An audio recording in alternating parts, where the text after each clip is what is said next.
Price the lord. Okay, ಮಾರ್ಕನ ಬರೆದ ಶುಭ ಸಂದೇಶದ ಕೆಲವು ಸಂದೇಶಗಳನ್ನು ನಾವು ತಿಳ್ಕೊಳ್ತಾ ಇದ್ದೋ. ಮಾರ್ಕನ ಬರೆದ ಶುಭ ಸಂದೇಶದ ಕೆಲವು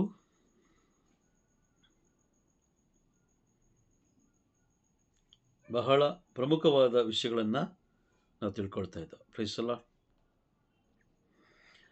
ಇವತ್ತು ನಾವು ತಿಳ್ಕೊಳ್ಳೋಣ, ಸಬ್ಬತ್ ಆಚರಿಸದೇ ಇರುವುದು ಪಾಪನ.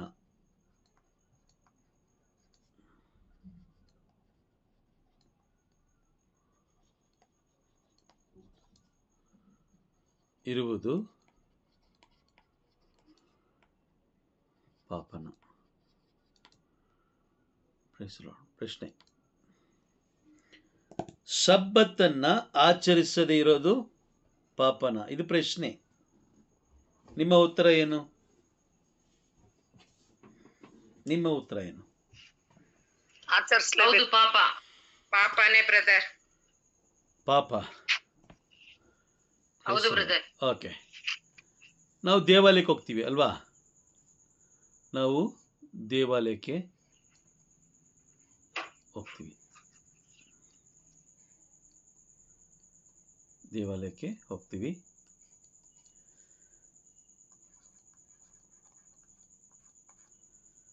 ದೇವಾಲಯಕ್ಕೆ ಹೋಗ್ಬೇಕಾದ್ರೆ ದೇವಾಲಯಕ್ಕೆ ಹೋಗಿ ಯಜ್ಞಗಳನ್ನು ಅರ್ಪಿಸಬೇಕು. ಹಳೆ ಒಡಂಬಡಿಕೆಯಲ್ಲಿ 9 ವಿಧವಾದ ಯಜ್ಞಗಳನ್ನು ನಾವು ಕಾಣ್ತೀವಿ, ಯಜ್ಞ ಬಲಿಗಳನ್ನು ನಾವು ಕಾಣ್ತೀವಿ. ಹಳೆ ಒಡಂಬಡಿಕೆಯಲ್ಲಿ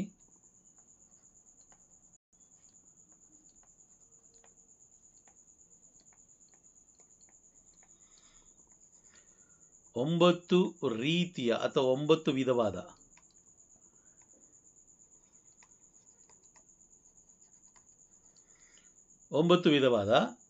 ಯಜ್ಞ ಬಲಿಗಳಿವೆ. ಯಜ್ಞ ಬಲಿಗಳು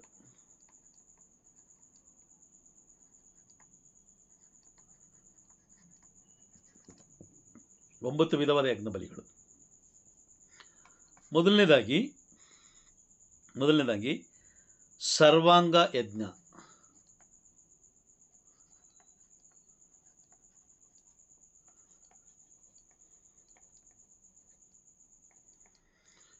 ಎರಡನೇದಾಗಿ ದೋಷ ಪರಿಹಾರಕ ಯಜ್ಞ.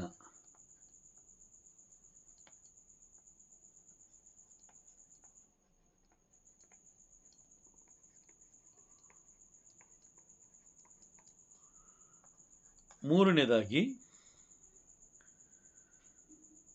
ಧಾನ್ಯ ನೈವೇದ್ಯ.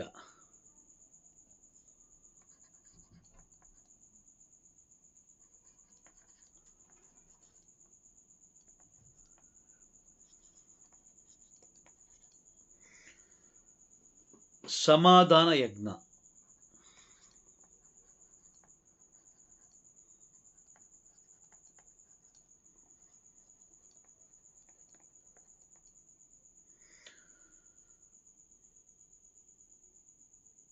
ಸ್ತೋತ್ರ ಯಜ್ಞ.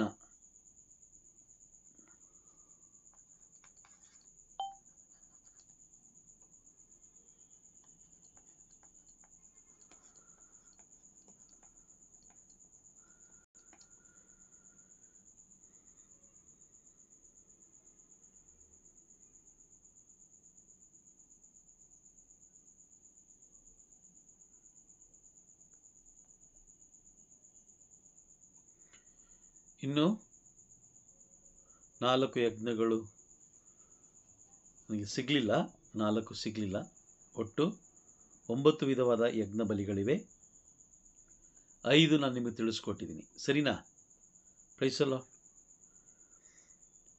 ಆದರೆ ಹೊಸ ಒಡಂಬಡಿಕೆಯಲ್ಲಿ ಗಮನ ಕೊಟ್ಟು ಕೇಳಿಸ್ಕೊಳ್ಳಿ. ಹೊಸ ಒಡಂಬಡಿಕೆಯಲ್ಲಿ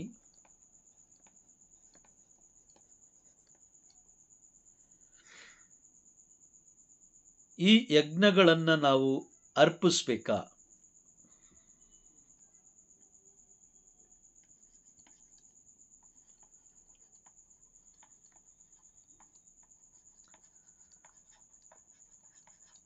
ನಾವು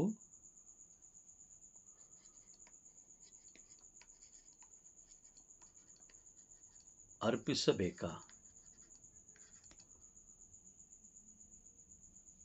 ಉತ್ತರ ಇಲ್ಲ.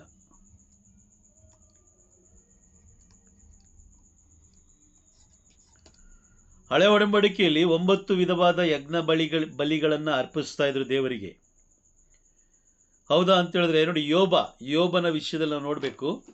ಯೋಬನ ಗ್ರಂಥದಲ್ಲಿ ನಾವು ನೋಡೋಣ. ಯೋಬನ ಗ್ರಂಥದಲ್ಲಿ ನಾವು ಓದ್ತೀವಿ.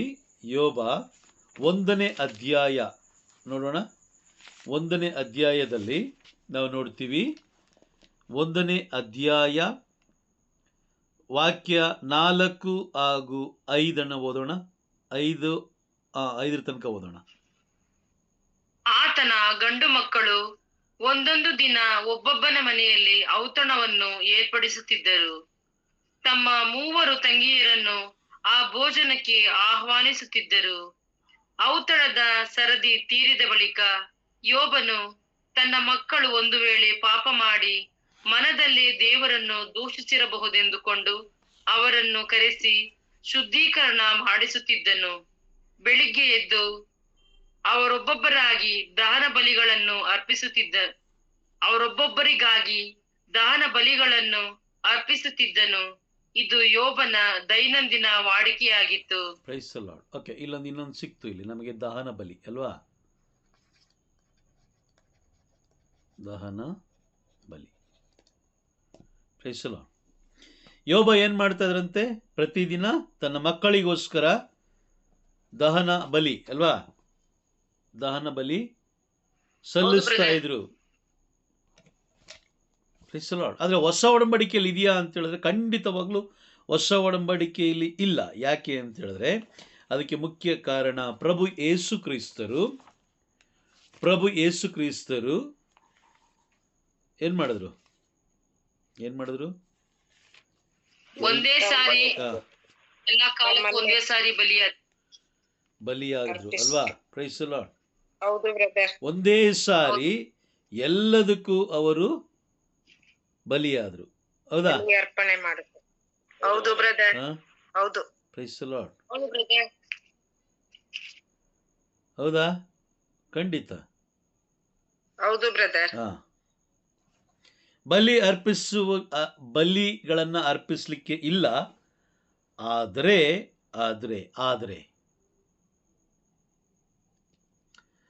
ದೇವಾಲಯಕ್ಕೆ ನಾವು ಹೋಗಬೇಕಾದ್ರೆ ಬರಿಗೈಯಲ್ಲಿ ಹೋಗುವಂತಿಲ್ಲ.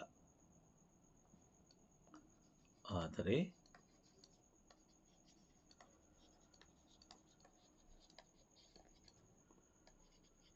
ಬರಿಗೈಯಲ್ಲಿ ಹೋಗುವಂತಿಲ್ಲ.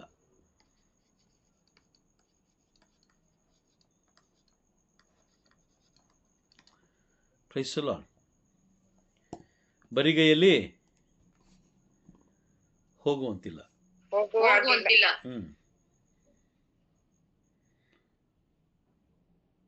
ಕೆಲವು ವಾಕ್ಯಗಳನ್ನು ನಾವು ಓದೋಣ. ಎಫೆಸರಿಗೆ ಬರೆದ ಪತ್ರ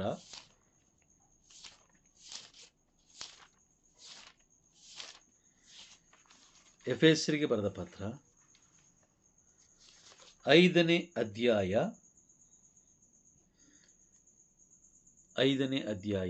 ಎಫೆಸಿ 5ನೇ ಅಧ್ಯಾಯ ವಾಕ್ಯ 2 ಓದಿ. ಕ್ರಿಸ್ತ ಯೇಸು ನಮ್ಮನ್ನು ಪ್ರೀತಿಸಿ ನಮಗೋಸ್ಕರ ತಮ್ಮನ್ನೇ ಸಮರ್ಪಿಸಿದರು. ದೇವರಿಗೆ ಸುಗಂಧ ಕಾಣಿಕೆಯನ್ನಾಗಿಯೂ ಬಲಿಯನ್ನಾಗಿಯೂ ಅರ್ಪಿಸಿದರು. ಅಂತೆಯೇ ನೀವು ಪ್ರೀತಿಯಿಂದ ಬಾಳಿರಿ. ಮತ್ತೊಮ್ಮೆ ಓದಿ ಅದೇ ವಾಕ್ಯವನ್ನ. ಕ್ರಿಸ್ತ ಯೇಸು ನಮ್ಮನ್ನು ಪ್ರೀತಿಸಿ ನಮಗೋಸ್ಕರ ತಮ್ಮನ್ನೇ ಸಮರ್ಪಿಸಿದರು. ದೇವರಿಗೆ ಸುಗಂಧ ಕಾಣಿಕೆಯನ್ನಾಗಿಯೂ ಬಲಿಯನ್ನಾಗಿಯೂ ಅರ್ಪಿಸಿದರು. ಅಂತೆಯೇ ನೀವು ಪ್ರೀತಿಯಿಂದ ಬಾಳಿರಿ. ಇಬ್ರಿಯರಿಗೆ ಬರೆದ ಪತ್ರ 9ನೇ ಅಧ್ಯಾಯ ವಾಕ್ಯ 14 ಓದೋಣ.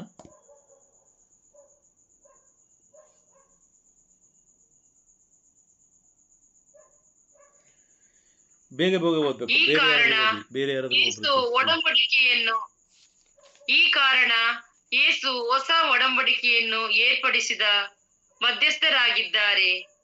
ದೈವ ಕರೆ ಹೊಂದಿದವರು ದೇವರು ವಾಗ್ದಾನ ಮಾಡಿದ ಅವರ ಸೌಭಾಗ್ಯವನ್ನು ಬಾಧ್ಯವಾಗಿ ಪಡೆಯುವಂತೆ ಈ ಒಡಂಬಡಿಕೆಯನ್ನು ಏರ್ಪಡಿಸಲಾಯಿತು.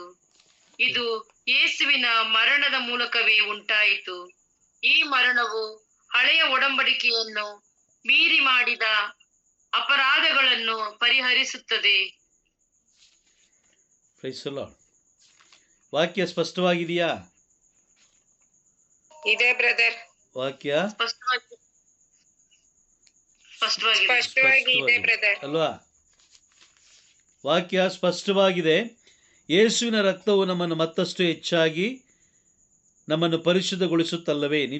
ನಿತ್ಯಾತ್ಮದ ಮೂಲಕ ಅವರು ತಮ್ಮನ್ನೇ ನಿಷ್ಕಳಂಕ ಬಲಿಯಾಗಿ ದೇವರಿಗೆ ಸಮರ್ಪಿಸಿದ್ದಾರೆ.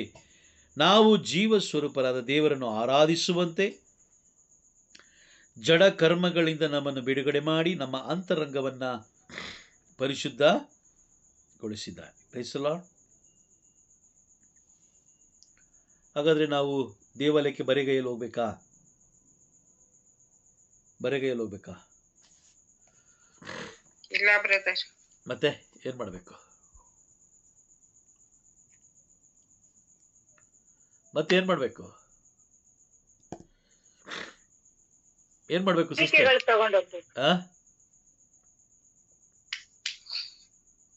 ಏನ್ ತಗೊಂಡೋಗ್ಬೇಕು? ನಮ್ಮನ್ನೇ ನಾವು ಸಂಪೂರ್ಣವಾಗಿ ಸಮರ್ಪಿಸಿಕೊಡ್ಬೇಕು. ಅದಿಂಗೆ ಸಂಪೂರ್ಣವಾಗಿ ಸಮರ್ಪಿಸಿಕೊಳ್ಳಲಿಕ್ಕೆ ಸಾಧ್ಯ? ಹಿಂದಿನ ದಿನನೇ ನಾವು ಮಾಡಿದ ಪಾಪಗಳಿಗೆ ನಾವು ಪಶ್ಚಾತ್ತಾಪ ದೇವರಿಗೆ ಕ್ಷಮೆ ಕೇಳಿ ಶುದ್ಧ ಮನಸ್ಸಿನಿಂದ ಭಾನುವಾರ ಬೆಳಿಗ್ಗೆ ಶುದ್ಧ ಮನಸ್ಸಿನಿಂದ ನಾವು ಯಾವುದೇ ರೀತಿಯ ಚಿಂತೆ ಇದಕ್ಕೆ ಯಾವ್ದು ಕೂಡ ನಾವು ಗಮನ ಕೊಡ್ದಿರಾ ನಾನು ನನ್ನ ದೇವರೊಟ್ಟಿಗೆ ನಾನು ಮಾತಾಡ್ಬೇಕು ಅಂತ ಶುದ್ಧ ಮನಸ್ಸಿನಿಂದ ನಮ್ಮನ್ನೇ ನಾವು ಸಮರ್ಪಿಸಿ ಕೊಡ್ಬೇಕು.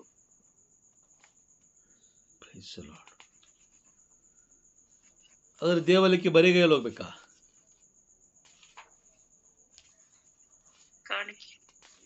ದೇವಾಲಯಕ್ಕೆ ಬರಿಗೈಯಲ್ಲಿ ಹೋಗ್ಬೇಕಾ? ಅದು ಪ್ರಶ್ನೆ. ದೇವಾಲಯಕ್ಕೆ ಬರಿಗೈಯಲ್ಲಿ ಹೋಗ್ಬಾರ್ದು, ಕಾಣಿಕೆ ಕೊಡ್ಬೇಕು. ಕಾಣಿಕೆ ಕೊಡ್ಬೇಕು.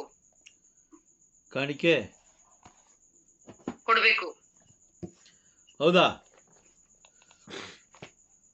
ಹೌದು ಬ್ರದರ್. ಎಷ್ಟು ಕೊಡ್ಬೇಕು. ಎಷ್ಟು?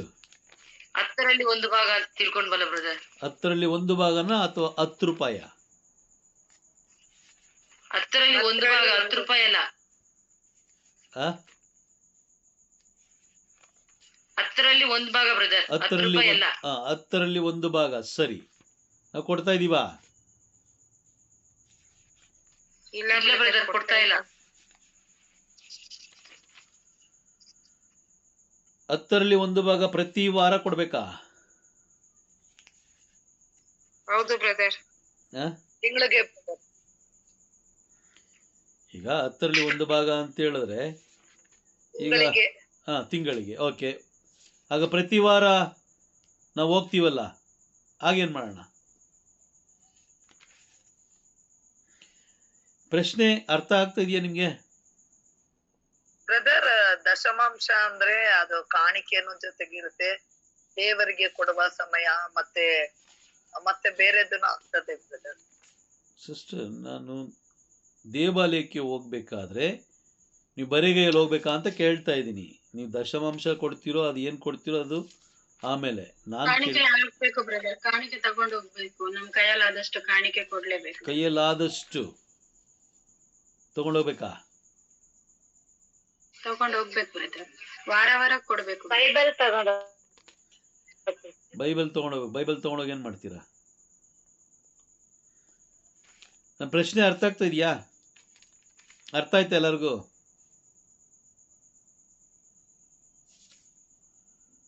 ಪ್ರಶ್ನೆ ಅರ್ಥ ಆಗಿಲ್ವಾ? ಎಲ್ಲರೂ ಸೈಲೆಂಟ್ ಆಗಿದ್ದೀರಾ? ದಶಮ ಭಾಗ ಕೊಡ್ಬೇಕು ಅಂತ ತಿಳ್ಕೊಂಡ್ವಿ. ಏನ್ ಹೇಳಿ? ಪ್ರತಿ ವಾರನೂ ಕೊಡ್ಬೇಕಂತ ಕೇಳಿದ್ರಲ್ಲ, ಅದು ಸ್ವಲ್ಪ ಕನ್ಫ್ಯೂಸ್ ಆಯ್ತು. ಇಲ್ಲ, ಪ್ರತಿ ವಾರ ನೀವು ವಾರನೂ ಕೊಡ್ಬೇಕು. ಹೌದು, ದಶಮ ಭಾಗ ನೀವು ಹತ್ತನೇ ಒಂದು ಪಾಲನ್ನು ನೀವು ಕೊಡಲೇಬೇಕು. ಪ್ರತಿ ದಿನವೂ ಇರುತ್ತೆ ಅದು ಅಲ್ವಾ. ಆದರೆ ನಿಮಗೆ ಬರುವಂಥ ಹಣದ ವಿಷಯ ಬಿಡಿ, ಅದು ಬಿಟ್ಟು ಹತ್ತನೇ ಒಂದು ಭಾಗ ಅದು ಬಿಟ್ಟು ಮತ್ತೇನು ಮಾಡಬೇಕು? ಸಮಯ ಕೊಡ್ಬೇಕು. ಆಮೇಲೆ ಕೃತಜ್ಞತೆ ಸಲ್ಲಿಸಬೇಕು. ಓಕೆ. ಬರೆಗೈಯಲ್ಲಿ ಹೋಗ್ಬೇಕಾ ಅಂತ ಹೇಳಿದ್ರೆ ಬರೆಗೈಯಲ್ಲಿ ಹೋಗುವಂತಿಲ್ಲ. ನೀವು ಅರ್ಪಿಸಬೇಕಾಗಿರುವ ಬಲಿ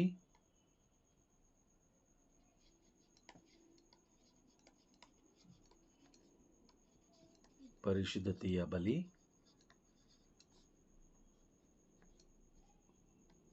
ಸ್ತೋತ್ರ ಬಲಿ ಅಥವಾ ಸ್ತುತಿ ಬಲಿ.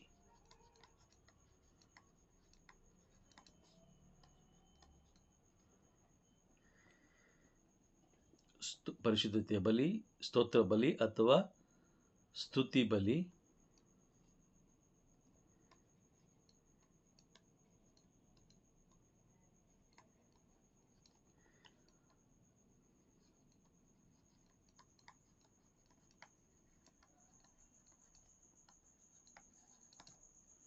Praise the lord.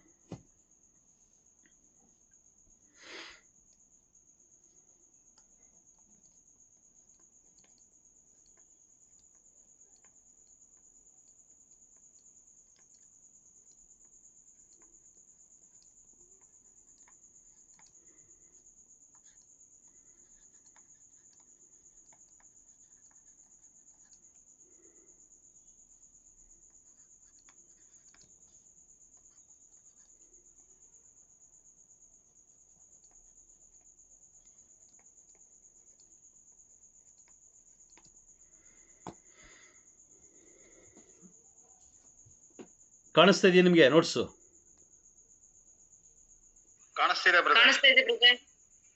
ಪರಿಶುದ್ಧತೆಯ ಬಲಿ, ಸ್ತೋತ್ರ ಬಲಿ ಅಥವಾ ಸ್ತುತಿ ಬಲಿ, ದೀನತೆಯ ಬಲಿ, ವಿಧೇಯತೆಯ ಬಲಿ, ಕೃತಜ್ಞತೆಯ ಬಲಿ ಅಥವಾ ಆರಾಧನೆಯ ಬಲಿ, ಮಹಿಮೆಯ ಬಲಿ, ಇದಿಷ್ಟು ನೀವು ಸಲ್ಲಿಸಲಿಕ್ಕೆ ಬರಲೇಬೇಕು. ಯಜ್ಞಗಳನ್ನು ಅರ್ಪಿಸದಿರುವುದು ಪಾಪ. ಯಜ್ಞಗಳನ್ನು ಅರ್ಪಿಸದಿರುವುದು ಪಾಪ. ಹಳೆ ಒಡಂಬಡಿಕೆಯಲ್ಲಿ ಇದೆಲ್ಲ ಈ ಯಜ್ಞ ಬಲಿಗಳನ್ನು ಏನು ಮಾಡ್ತಾಯಿದ್ರು? ಹಳೆ ಒಡಂಬಡಿಕೆ. ಹಾಂ,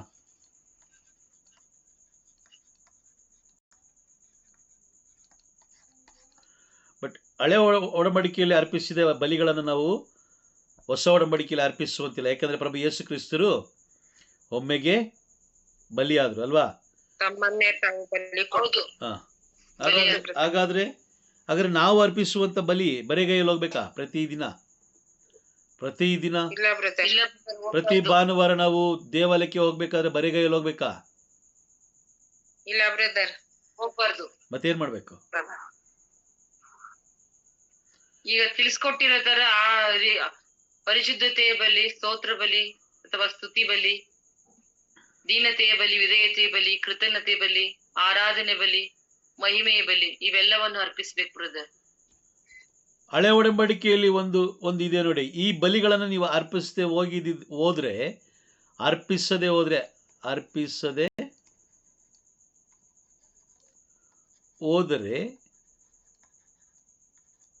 ಹಳೆ ಒಡಂಬಡಿಕೆಯಲ್ಲಿ, ಓಕೆ, ಹಳೆ ಒಡಂಬಡಿಕೆ ಅರ್ಪಿಸದೆ ಹೋದರೆ ದೇವರು ಅವರನ್ನ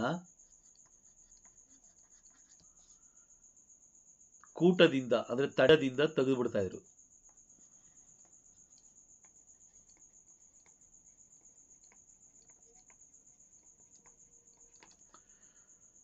ಹೊಸ ಒಡಂಬಡಿಕೆಯಲ್ಲೂ ಅದೇನೆ. ಲೂಕನ ಬರೆದ ಶುಭ ಸಂದೇಶ 17ನೇ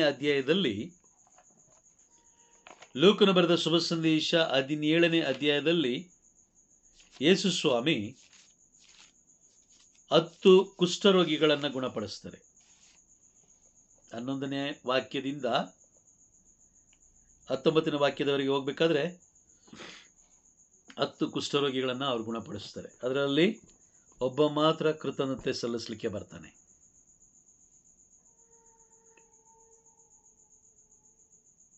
ಪ್ರತಿ ಭಾನುವಾರ ನಾವು ತವಕ ಪಡಬೇಕು, ಯಾವಾಗ ನಾವು ಬಲಿ ಅರ್ಪಿಸ್ಲಿಕ್ಕೆ ಸಿದ್ಧರಾಗಿದ್ದೀವಿ ಅಂತ. ಈ ಬಲಿಗಳನ್ನು ನೀವು ಅರ್ಪಿಸದೆ ಹೋದರೆ ನಿಮ್ಮನ್ನು ಕೂಡ ಸಭೆಯಿಂದ ತೆಗೆಯಲ್ಪಡುತ್ತೆ.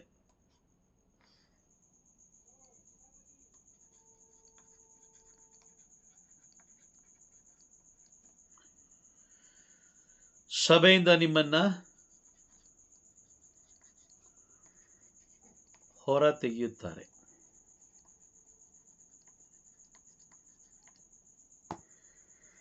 ನೀವು ಕೊಡುವಂಥ ದಶಮ ಭಾಗ ಇಲ್ಲಿದೆ ನೋಡಿ. ಇದು ಏನು? ವಿಧೇಯತೆಯ ಬಲಿ. ವಿಧೇಯರಾಗ್ತಾರಾ ಇಲ್ವಾ? ದೀನತೆಯ ಬಲಿ, ಮಾತೆ ಮರಿಯಮ್ಮನವರಲ್ಲಿದ್ದಂತಹ ದೀನತೆ. ಸ್ತೋತ್ರ ಬಲಿ ಅಥವಾ ಸ್ತೋತ್ರ ಬಲಿ, ದಾವೀದನಲ್ಲಿದ್ದಂಥದ್ದು ಸ್ತೋತ್ರ ಬಲಿ, ಸ್ತುತಿ ಬಲಿ. ಕುಷ್ಠರೋಗಿಗಳಲ್ಲಿದ್ದದ್ದು ಕೃತಜ್ಞತೆಯ ಬಲಿ, ಆರಾಧನೆ ಬಲಿ. ಮಾತೆ ಮರಿಯಮ್ಮನವರಲ್ಲಿದ್ದದ್ದು ಪರಿಶುದ್ಧತೆಯ ಬಲಿ. ಮತ್ತಾಯ 8ನೇ ಅಧ್ಯಾಯದಲ್ಲಿ ಶತಾಧಿಪತಿಯಲ್ಲಿದ್ದಂಥ ಬಲಿ, ಆರಾಧನೆ ಬಲಿ, ಮಹಿಮೆ ಪಡಿಸುವಂಥ ಬಲಿ. Praise the Lord. ಇದನ್ನ ನೀವು ಮಾಡದೆ ಹೋದ್ರೆ ನೀವು ಸಭೆಯಿಂದ ಹೊರಗಡೆ. ಅರ್ಥ ಆಗ್ತಿದ್ಯಾ? ಅರ್ಥ ಆಗ್ತಿದೆ ಬ್ರದರ್. ದೇವ್ರ ಕ್ಯಾಂಡ್ಲ್ ಕೇಳಲಿಲ್ಲ, ಹೂ ಕೇಳಲಿಲ್ಲ. ಅದೆಲ್ಲ ನಿಮಗೆ. ಹೂವಲ್ಲ ಯಾರಿಗೆ? ಹೆಣ್ಣು ಮಕ್ಕಳಿಗೆ ತಲೆ ಮೇಲೆ ಹಾಕೊಳ್ಳಿಕ್ಕೆ, ಅಂದವಾಗಿ ಕಾಣ್ಲಿಕ್ಕೆ.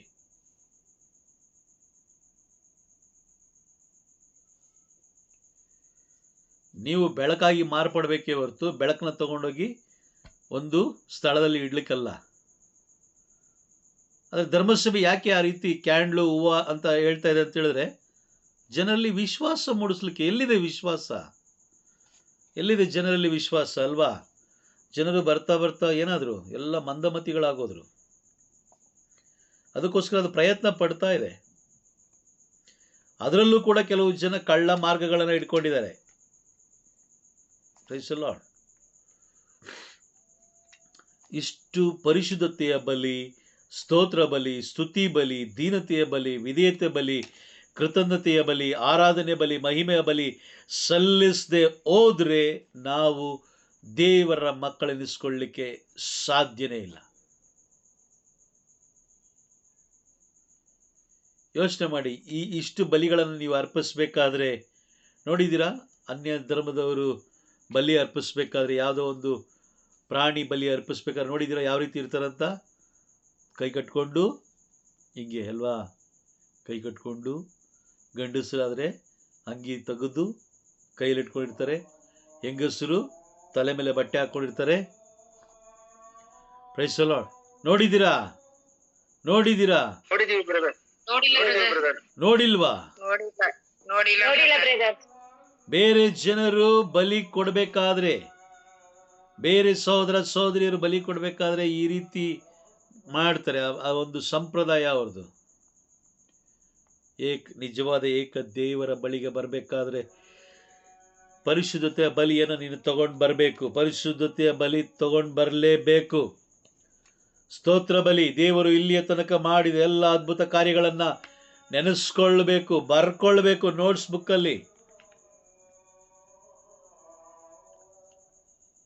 ದೀನತೆಯ ಬಲಿ, ದೇವರದ ಕಾಂಪೌಂಡ್ ಒಳಗಡೆ ಹೋಗಿದ ತಕ್ಷಣ ಲೋಕದಿಂದ ಬೇರ್ಪಡಬೇಕು, ದೇವರ ಸ್ವರಕ್ಕೆ ಕಿವಿ ಕೊಡಬೇಕು. ಆ ಸ್ವರಕ್ಕೆ ಕಿವಿ ಕೊಡಲಿಕ್ಕೆ ನಮ್ಮನ್ನೇ ಸಿದ್ಧತೆ ಮಾಡಿಕೊಳ್ಬೇಕು. ನಮ್ಮ ಕಿವಿಯನ್ನು ತೊಳೆಯಲ್ಪಡಬೇಕು, ಪ್ರಭುವಿನ ಪರಿಶುದ್ಧವಾದ ರಕ್ತದಿಂದ ತೊಳೆಯಲ್ಪಡಬೇಕು.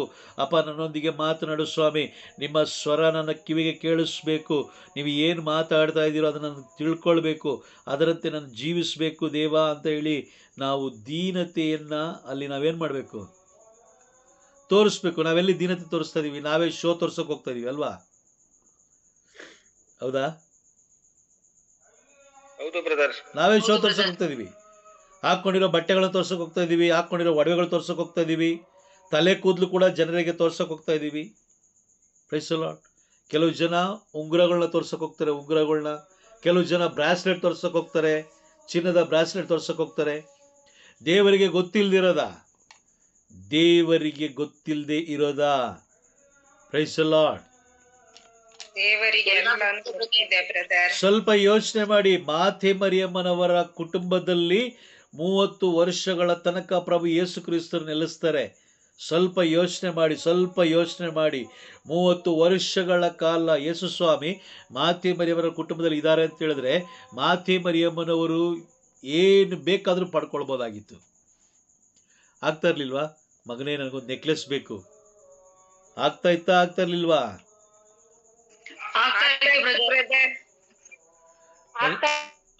ಮಗನೇ, ಒಂದು 10 ಎಕರೆ ಜಾಗ ಬೇಕು ನನಗೆ. ಅಬ್ರಹಾಮನಿಗೆ ಹೇಳಿದ್ರು, ನೀನು ಕಣ್ಣೆತ್ತಿ ನೋಡು, ಎಲ್ಲ ನಿನಗೆ ನಾನು ಕೊಡ್ತೀನಿ. ಅಬ್ರಹಾಮನಿಗೆ ಹೇಳಿದ್ರು. ಯಾಕೆ? ಮಾತೆ ಮನೆಯವರು ಕೇಳಿದಿರೆ ಯೇಸು ಸ್ವಾಮಿ ಮಾಡ್ತಾ ಇರ್ಲಿಲ್ವಾ? ಮಾಡ್ತಾ ಇರ್ಲಿಲ್ವಾ? ಮಾಡ್ತಾ ಇದ್ರು. ಒಳ್ಳೊಳ್ಳೆ ಬಟ್ಟೆ ಬೇಕು ನನಗೆ ಅಂತ ಹೇಳಿದ್ರೆ ಕೊಡ್ತಾ ಇರ್ಲಿಲ್ವಾ ಯೇಸು ಸ್ವಾಮಿ ಮಾತೆ ಮರಿಯಮ್ಮನವರಿಗೆ? ಆದ್ರೆ ಮಾತೆ ಮರಿಯಮ್ಮನವರು ಯಾಕೆ ಕೇಳಲಿಲ್ಲ? ಅವ್ರ ಹೆಸರಲ್ಲಿ ಆಸ್ತಿ ಇಲ್ಲ, ಅವ್ರ ಹೆಸರಲ್ಲಿ ಮನೆ ಇಲ್ಲ, ಆಭರಣ ಇಲ್ಲ, ಏನಂದ್ರೂ ಏನೂ ಇಲ್ಲ. ಆದ್ರೆ ಯಾಕೆ? ದೇವರೇ ಬಂದು ಅವರ ಗರ್ಭದಲ್ಲಿ ಜೀವಿಸಿದ್ರು.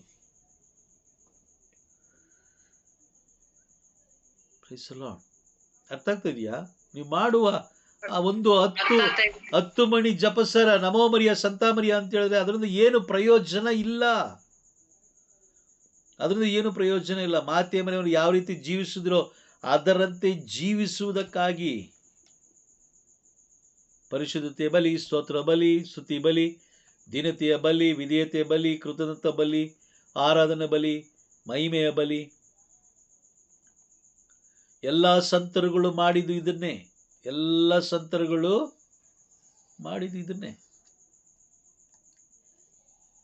Price the Lord. ಅರ್ಥ ಆಗ್ತಾ ಇದೆಯಾ ನಿಮ್ಗೆ? ಎಲ್ಲ ಸಂತರುಗಳು ಮಾಡಿದ್ರು. ಎಲ್ಲ ಸಂತರುಗಳು ಮಾಡಿದ್ರು. ಶಿಷ್ಯರು ಮಾಡಿದ್ರು. ಏನು? ಶಿಷ್ಯರು ಕೂಡ ಮಾಡಿದ್ರು. ಪ್ರವಾದಿಗಳು ಮಾಡಿದ್ರು.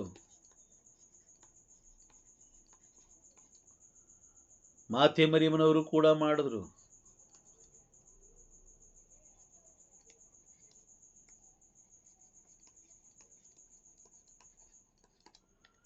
ಇವರೆಲ್ಲರೂ ಮಾಡಿದ್ರು. ಇವರೆಲ್ಲರೂ ಬಿಟ್ಟು ನೀವೇನ್ ಮಾಡ್ತಾ ಇದ್ದೀರಾ? ನಾನೇನ್ ಮಾಡ್ತಾ ಇದ್ದೀನಿ?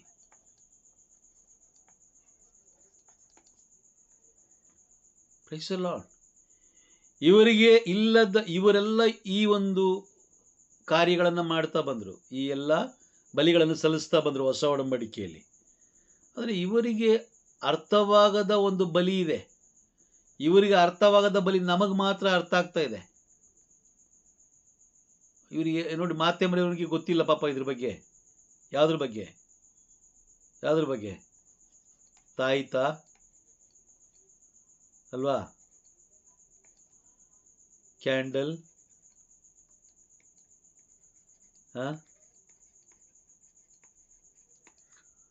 ಹೂ, ನಂತರ ಅರಿಕೆ,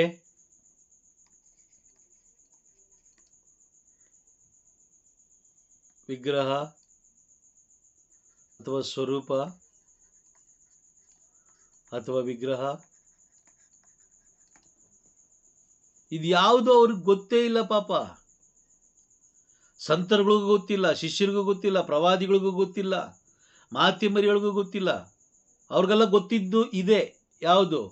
ಸ್ತೋತ್ರ ಬಲಿ, ದಹನ ಬಲಿ, ದೀನತೆ ಬಲಿ, ವಿಧೇಯತೆ ಬಲಿ, ಕೃತಜ್ಞತಾ ಬಲಿ, ಆರಾಧನಾ ಬಲಿ. ಇದು ಮಾತ್ರ ಅವ್ರಿಗೆ ಗೊತ್ತಿತ್ತು. ಆದ್ರೆ ನಮಗೆ ಗೊತ್ತಿರೋದು ಯಾವುದು?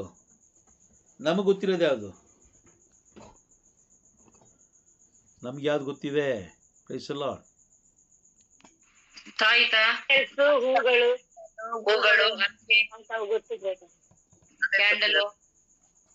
ಹರಿಕೆಗಳು. ಶಾಂತಿ ಸಿಸ್ಟರ್, ಅರ್ಥ ಆಗ್ತಾ ಇದೆಯಾ?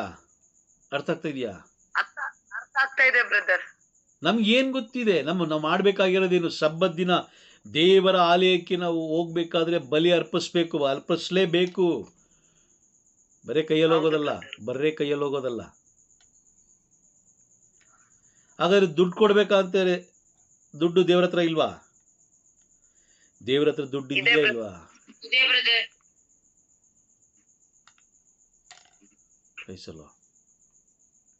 ಅರ್ಥ ಆಗ್ತಾ ಇದೆಯಾ? ಇದೊಂದು ಸಬ್ಜೆಕ್ಟ್ ಅರ್ಥ ಆಯ್ತಾ? ಮಾತೆ ಮರಿಯಮ್ಮನವರಿಗೆ ಗೊತ್ತಾಗದಿರೋದು ಒಂದು ನಮಗೆ ಗೊತ್ತಿದೆ. ಏನು ತಾಯ್ತ? ಪ್ರವಾದಿಗಳಿಗೆ ಗೊತ್ತಿಲ್ಲದಿರೋದು ನಮಗೆ ಗೊತ್ತಿದೆ. ಏನು ಜಪ್ಸರ? ಯೇಸು ಸ್ವಾಮಿ ಜೊತೆಯಲ್ಲಿದ್ದಂಥ ಶಿಷ್ಯರಿಗೆ ಗೊತ್ತಿಲ್ಲದಿರೋದು ನಮಗೆ ಗೊತ್ತಿದೆ. ಏನು ಅದ್ಭುತಗಳು? ಅಲ್ಲೇ ಅದು ನಡೀತು, ಇಲ್ಲಿ ಇದು ನಡೀತು, ಅದು ತಗೋ ಇದು ತಗೋ. Praise the lord.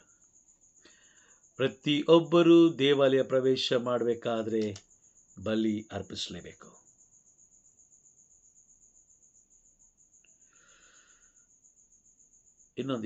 ಇನ್ನೊಂದು ಬಲಿ ಇದೆ, ಅದೇ ಕಾಣಿಕೆಯ ಬಲಿ.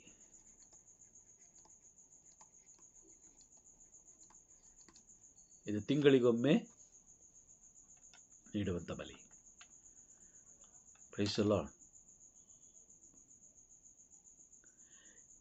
ಈ ಬಲಿಗಳನ್ನು ನಾವು ಸಲ್ಲಿಸದೆ ಹೋದ್ರೆ ನಾವು ಎಲ್ಲಿಂದ?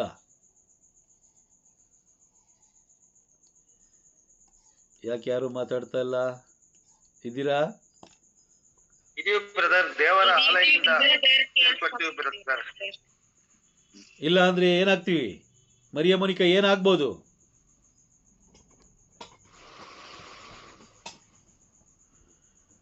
Price the lord. Sagaya Mary sister ಇದ್ದೀರಾ? ಏನಾಗ್ಬೋದು ಸಿಸ್ಟರ್? ಬರ್ದಿದ್ದೀನಿ ನೋಡಿ. ಸಭೆಯಿಂದ ನಿಮ್ಮನ್ನ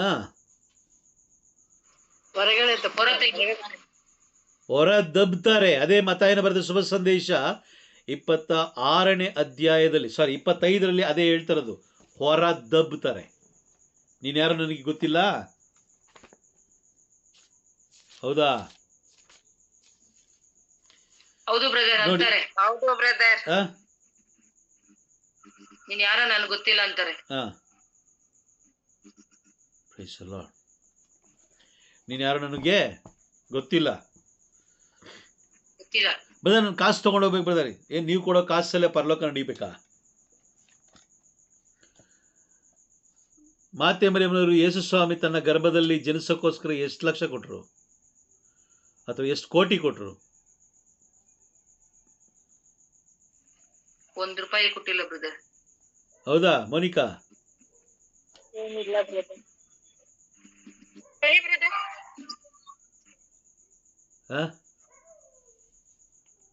price the Lord. Thimmaiah brother, ಅರ್ಥ ಆಗ್ತಾ ಇದೆಯಾ? ಏನಾದ್ರು ಕೊಟ್ರಾ ಮಾತೆ ಮರಿಯಮ್ಮನವರು? ಕೊಟ್ಟಿಲ್ಲ ಬ್ರದರ್, ಏನು ಕೊಟ್ಟಿಲ್ಲ ಬ್ರದರ್. ಏನು ಕೊಡದೇ ಮೇಲೆ ಪ್ರಭು ಯೇಸು ಕ್ರಿಸ್ತರು ಯಾಕೆ ಬಂದ ಅಲ್ಲಿ ನೆಲೆಸಿದ್ರು? ಪರಿಶುದ್ಧತೆ ಬ್ರದರ್. ಅವರಲ್ಲಿದ್ದಂತಹ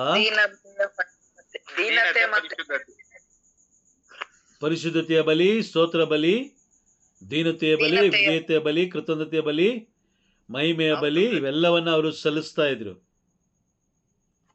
ತಮ್ಮನ್ನೇ ಸಮರ್ಪಿಸಿಕೊಂಡ್ರು. ಹೌದಾ? ಹೌದು ಬ್ರದರ್. ಹೌದು ಬ್ರದರ್. ಈಗ ನಾವೇನ್ ಮಾಡ್ತೀವಿ? ಇದ್ಯಾವುದು ನಮಗೆ ಬೇಡ, ಇದೆಲ್ಲ ಕಷ್ಟಪ್ಪ, ಇದೆಲ್ಲ ಕಷ್ಟ. ಯಾಕೆ? ಇದೆಲ್ಲ ಮಾಡಬೇಕು ಅಂದ್ರೆ ಶೋಕಿ ಮಾಡೋಕ್ಕಾಗಲ್ಲ. ಕರೆಕ್ಟಾ? ಇದೆಲ್ಲ ಮಾಡ್ಬೇಕಾದ್ರೆ ಶೋಕಿ ಮಾಡೋಕ್ಕಾಗಲ್ಲ, ಶೃಂಗಾರ ಮಾಡ್ಕೊಳಕ್ಕಾಗಲ್ಲ, ಮೆರಿಯಕ್ಕಾಗಲ್ಲ, ಚರ್ಚಲ್ಲಿ ತೋರ್ಪಡಿಕೆ ಮಾಡ್ಕೊಳಕ್ಕಾಗಲ್ಲ, ವಾವ್ ಸೂಪರ್ ಅನ್ಕೊಳಕ್ಕಾಗಲ್ಲ, ಇದೆಲ್ಲ ಮಾಡೋಕ್ಕಾಗಲ್ಲ. ಅದಕ್ಕೋಸ್ಕರ ಏನು ಮಾಡಿ, ಇದೆಲ್ಲವನ್ನ ಮುಚ್ಚಾಕಿ ಒಂದು ಜಪಸರ ಕೈ ಕೊಡಿ. ಒಂದು ಜಪಸರ ಒಂದು ಮೂಲೆಯಲ್ಲಿ ಕೂತ್ಕೊಂಡು ಮಣ ಮಣ ಮಣ ಮಣ ಮಣ ಮಣ ಮಣ ಮಣ ಅಲ್ವಾ? ರೋಮನರಿಗೆ ಬರೆದ ಪತ್ರ 8ನೇ ಅಧ್ಯಾಯದಲ್ಲಿ ನಾವು ನೋಡ್ತೀವಿ. 8ನೇ ಅಧ್ಯಾಯ 5ನೇ ವಾಕ್ಯವನ್ನು ಓದೋಣ. 8:5 ಬೇಗ ಓದಿ. ರೋಮನರಿಗೆ 8:5. ಶರೀರ ಸ್ವಭಾವಕ್ಕೆ ಅನುಗುಣವಾಗಿ ನಡೆಯುವವರು ಶರೀರಕ್ಕೆ ಸಂಬಂಧಪಟ್ಟ ವಿಷಯಗಳಲ್ಲಿ ಮಗ್ನರಾಗಿರುತ್ತಾರೆ. ಹಾ, ಪವಿತ್ರಾತ್ಮ ಅವರಿಗೆ ಅನುಸಾರವಾಗಿ ನಡೆಯುವವರಾದರೂ ಆತ್ಮಕ್ಕೆ ಸಂಬಂಧಪಟ್ಟ ವಿಷಯಗಳಲ್ಲಿ ಮಗ್ನರಾಗಿರುತ್ತಾರೆ. ನಾವು ದೇವಾಲಯದಲ್ಲಿ ತೋರಿಸುವ ಅಂದ ಚಂದ ಇವೆಲ್ಲ ಮಣ್ಣಿಗೆ ಸೇರಿದ್ದು, ಅವೆಲ್ಲ ಮಣ್ಣಿಗೆ ಸೇರಿದ್ದು. ನಾವು ನೋಡಿ ಎಷ್ಟೋ ಜನ ನಾವು ನೋಡ್ತಾ ಇರ್ತೀವಿ ಚರ್ಚಲ್ಲಿ, ಅಕ್ಕ ಎಲ್ಲಿ ತಗೊಂಡೆ, ತುಂಬ ಚೆನ್ನಾಗಿದೆ ಅಲ್ವಾ, ಕೆಂಪು ಕಲ್ಲು ಹಾಕೋ ಜಾಗದಲ್ಲಿ ವೈಟ್ ಕಲ್ಲು ಹಾಕ್ಬಿಟ್ಟಿದ್ರೆ ಇನ್ನೂ ಸಖತ್ತಾಗಿರ್ತಾ ಇತ್ತು. ಹೇಳ್ತಾರೆ ಹೇಳ್ತೀವಿ ಬ್ರದರ್. ಕೆಂಪು ಕಲ್ಲು ಹಾಕೋ ಜಾಗದಲ್ಲಿ ವೈಟ್ ಕಲ್ಲು ಹಾಕೋದಲ್ಲ, ತಲೆ ಮೇಲೆ ಗುಂಡು ಕಲ್ಲು ಹಾಕ್ಬೇಕಷ್ಟೇ. ತಲೆ ಮೇಲೆ ಗುಂಡು ಕಲ್ಲು ಒಂದೇ ಟೈಮ್ ಹಾಕ್ಬೇಕು. ಬೈಬಲ್ ನಮಗೆ ತಿಳಿಸ್ಕೊಡ್ತಾರದು, ಪವಿತ್ರಾತ್ಮರು ನಮಗೆ ನ್ಯಾಯ ತೀರ್ಪಿನ ಬಗ್ಗೆ, ಪರಿಶುದ್ಧತೆಯ ಬಗ್ಗೆ ತಿಳಿಸ್ಕೊಡ್ತಾರೆ. ಲೋಕ ಏನ್ ಮಾಡ್ತಾ ಇದೆ, ಲೋಕದ ವ್ಯಕ್ತಿಗಳು ಏನ್ ಮಾಡ್ತಾ ಇದ್ದಾರೆ, ಶರೀರ ಸ್ವಭಾವಕ್ಕೆ ಅನುಸಾರವಾಗಿ ಹೇಗೆ ಜೀವಿಸ್ಬೇಕೋ ಅದನ್ನ ತಿಳಿಸ್ಕೊಡ್ತಾ ಇದ್ದಾರೆ. ಬಹಳ ಎಚ್ಚರಿಕೆಯಾಗಿರಿ. ಅನೇಕ ಯಾಜಕರು ಬಹಳ ಪ್ರಯತ್ನ ಪಡ್ತಾ ಇದ್ದಾರೆ, ಅನೇಕ ಯಾಜಕರು ಬಹಳ ಪ್ರಯಾಸ ಪಡ್ತಾ ಇದ್ದಾರೆ ಈ ಒಂದು ವಿಷಯವನ್ನು ಲೋಕಕ್ಕೆ ತಿಳಿಸ್ಲಿಕ್ಕೆ. ಆದರೆ ಜನರು ಯಾರೂ ಹೋಗ್ತಾ ಇಲ್ಲ. ಯಾಕಂದರೆ ಎಲ್ಲರೂ ಸುಳ್ಳಿನ ಮೂಲ ಪುರುಷನ ಕಡೆ ತುಂಬ ಪ್ರಭಾವವಾಗಿ ಕಾರ್ಯ ಮಾಡ್ತಾ ಇದ್ದಾರೆ. ಅನೇಕ ಬೋಧಕರು ಕೂಡ ಪ್ರಯಾಸ ಪಡ್ತಾ ಇದ್ದಾರೆ. ಆದರೆ 100ರಲ್ಲಿ ಒಬ್ಬರು ಪ್ರಯಾಸ ಪಟ್ಟರೆ ಇನ್ನು 99 ಜನ ಶರೀರಕ್ಕೆ ಸಂಬಂಧಪಟ್ಟಂಥ ಬೋಧನೆಗಳನ್ನು ಬೋಧಿಸ್ತಾ ಇದ್ದಾರೆ. Praise the Lord. ಅರ್ಥ ಆಗ್ತಾ ಇದೆಯಾ? ನೀವು ದೇವಾಲಯಕ್ಕೆ ಜಪಸರ ತಗೊಂಡು ಹೋಗದೆ ಹೋದ್ರೂ ಪರವಾಗಿಲ್ಲ, ನೀವು ತಗೊಂಡೋಗ್ಬೇಕಾಗಿರೋದು ಈ ಒಂದಿದು: ಪರಿಶುದ್ಧತೆಯ ಬಲಿ, ಸ್ತೋತ್ರದ ಬಲಿ, ಸ್ತುತಿಯ ಬಲಿ, ದೀನತೆಯ ಬಲಿ, ವಿಧೇಯತೆ ಬಲಿ, ಕೃತಜ್ಞತೆಯ ಬಲಿ, ಆರಾಧನೆಯ ಬಲಿ, ಮಹಿಮೆಯ ಬಲಿ ಹಾಗೂ ಕಾಣಿಕೆಯ ಬಲಿಯನ್ನು ಸಲ್ಲಿಸಲಿಕ್ಕೆ ನೀವು ದೇವಾಲಯಕ್ಕೆ ಹೋಗಲೇಬೇಕು. Praise the Lord. ಅರ್ಥ ಆಗ್ತಾ ಇದೆಯಾ? ಎಡಕ್ಕೂ ನೀವು ಬಲಕ್ಕೂ, ಈ ದೇವಾಲಯದ ಒಳಗಡೆ ದೇವರನ್ನು ಆರಾಧಿಸುವಂಥ ಸಮಯದಲ್ಲಿ ಎಡಕ್ಕೂ ಬಲಕ್ಕೂ ನಿಮ್ಮ ಗಮನ ಹೋಗಬಾರ್ದು. ನಿಮ್ಮ ಗಮನ ಬಲಿಪೀಠವನ್ನೇ ನೋಡ್ತಾ ಇರಬೇಕು. ಬಲಿಪೀಠದಿಂದ ಬರುವಂಥ ದೇವರ ಸ್ವರ, ಆ ದೇವರ ಸ್ವರವನ್ನು ನೀವು ಗಮನಿಸ್ತಾ ಇರಬೇಕು. ಸ್ತುತಿ ನಡೀತಾ ಇರುತ್ತೆ, ಸ್ತುತಿಗಳನ್ನು ನೀವು ಸ್ತುತಿಗಳ ಜೊತೆಯಲ್ಲಿ ನೀವು ಸೇರಿ ನೀವು ಇನ್ನೂ ಹೆಚ್ಚು ಬಲವಾಗಿ ನೀವು ಸ್ತುತಿಸಬೇಕು, ಆರಾಧಿಸಬೇಕು, ದೇವರನ್ನು ಮಹಿಮೆ ಪಡಿಸಬೇಕು. ಯಾವ ರೀತಿ ಕುಷ್ಠರೋಗಿ ಹಿಂತಿರುಗಿ ಗುಣ ಹೊಂದಿದ ತಕ್ಷಣ ಹಿಂತಿರುಗಿ ಬಂದು ದೇವರಿಗೆ ಕೃತಜ್ಞತೆಯನ್ನು ಸಲ್ಲಿಸಿದ್ನೋ ಅದೇ ರೀತಿ ನಾವು ಕೂಡ ದೇವರಿಗೆ ಕೃತಜ್ಞತೆಯನ್ನು ಸಲ್ಲಿಸಬೇಕು. ಇಲ್ಲ ಅಂತೇಳಿದ್ರೆ ನಮ್ಮಲ್ಲಿ ಕುಷ್ಠ ಅಂತೇಳಿದ್ರೆ ಮೇಲೆ ಮಾತ್ರ ಕಾಣುತ್ತೆ, ಆದರೆ ನಮಗೆ ಒಳಗಡೆ ಒಂದು ಕುಷ್ಠ ಇದೆ. ಅದು ದೇವರಿಗೆ ವಿರುದ್ಧವಾಗಿ ನಡೆಯುವಂಥ ಕುಷ್ಠ. Price the Lord. ಅರ್ಥ ಆಗ್ತಾ ಇದೆಯಾ? ಈ ದಿನಗಳಲ್ಲಿ ದೇವರ ಜೀವವುಳ್ಳ ವಾಕ್ಯಕ್ಕೆ ವಿರುದ್ಧವಾಗಿ ಅನೇಕ ಜನರು ಕಾರ್ಯ ಮಾಡ್ತಾ ಇದ್ದಾರೆ. ದೇವರ ವಾಕ್ಯಕ್ಕೆ ವಿರುದ್ಧವಾಗಿ ಶತ್ರುಗಳು ಹುಟ್ಕೊಂಡಿದ್ದಾರೆ. ದೇವರ ವಾಕ್ಯಕ್ಕೆ ವಿರುದ್ಧವಾಗಿ ವಿಶ್ವಾಸ ದ್ರೋಹಿಗಳು ಹುಟ್ಕೊಂಡಿದ್ದಾರೆ. ಹಾಗಾಗಿ ಬಹಳ ಎಚ್ಚರಿಕೆಯಾಗಿರಿ. ಏಕೆಂದರೆ ದೇವರ ಎರಡನೇ ಬರುವಿಕೆ ಬಹಳ ಬಹಳ ಬಹಳ ಸಮೀಪದಲ್ಲಿದೆ. ಇವತ್ತು ರಾತ್ರಿ ಬರುತ್ತೋ ನಾಳೆ ಬೆಳಗ್ಗೆ ಬರುತ್ತೋ ನಮಗಿನ್ನೂ ಗೊತ್ತಿಲ್ಲ, ಬಟ್ ಆದರೆ ಖಂಡಿತವಾಗಲೂ ಬಂದೇ ಬರುತ್ತೆ. ಬಹಳ ಎಚ್ಚರಿಕೆಯಾಗಿರಿ, ಬಹಳ ಸಿದ್ಧರಾಗಿರಿ. ಎಲ್ಲ ಸಮಯದಲ್ಲೂ ಎರಡನೇ ಬರುವಿಕೆಗೆ ಸದಾ ಸಿದ್ಧರಾಗಿರಿ. Price the Lord. ಅರ್ಥ ಆಯ್ತಾ? ಇವತ್ತು ಕ್ಲಾಸ್ ಅರ್ಥ ಆಯ್ತಾ ನಿಮಗೆ? ಹಾಗಾದ್ರೆ ನಾವು ಕ್ಲಾಸ್ ಮುಗಿಸೋಣವಾ? Praise the lord. Okay fine, ನಾವು ಕ್ಲಾಸ್ ಮುಗಿಸೋಣ.